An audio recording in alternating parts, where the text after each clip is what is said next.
Buxoro viloyatining eng og'ir ahvoldagi 55 ta mahallasining ijtimoiy-iqtisodiy rivojlanishi hamda infratuzilma bilan ta'minlanish darajasini oshirish uchun 165 milliard so'm mablag'lar ajratilgan.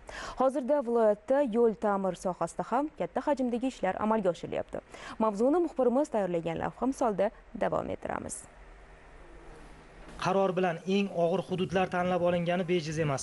Ma'lumotlarga ko'ra, Birgina Jondor tumanining yo'llardan foydalanish korxonasi davlat muassasasi tasarrufida 270 km uzunlikdagi umum foydalanuvchi avtomobil yo'llari mavjud bo'lib, shundan 111 kilometrini mahalliy ahamiyatga ega yo'llar tashkil qiladi. Dastur asosida hozirda ushbu tumanning 5 ta mahalla fuqarolar yig'inida jami 32 km yo'llar ta'mirlanishi hamda 8 km piyodalar yo'lagi qurilishi rejalashtirilgan va buning uchun qariyb 10 milliard so'm miqdorida mablag' ajratilgan.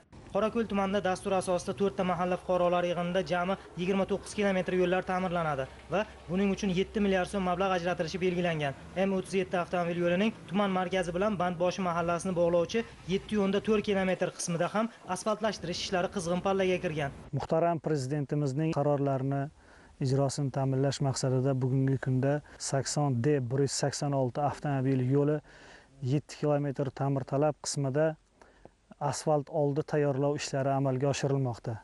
Bundan ko'zlangan asosiy maqsad aholining turmush tarzini, yashash sharoitini yaxshilash, avtomobillarning ravon harakatlanishini yo'lga qo'yish.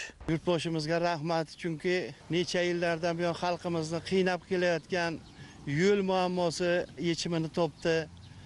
Murojaat qilgandek haqiqatda murojaatlarimizni o'rganib chiqib, befarq qaramadilar. Bundan xalqimiz rozi. Bugungi kunda hurmatli prezidentimiz tomonidan ichki xo'jalik yo'llarini ta'mirlashga juda katta e'tibor berilyapti.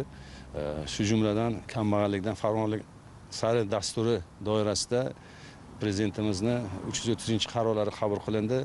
Shu qaror doirasida 55 ta og'ir mahalla hududlar texnik kommunikatsiyalarini ta'mirlash ko'zda tutilgan. Shu jumladan 169 kilometr ichki xo'jalik avtomobil yo'llarini ta'mirlash uchun 60 milliard so'm ajratildi.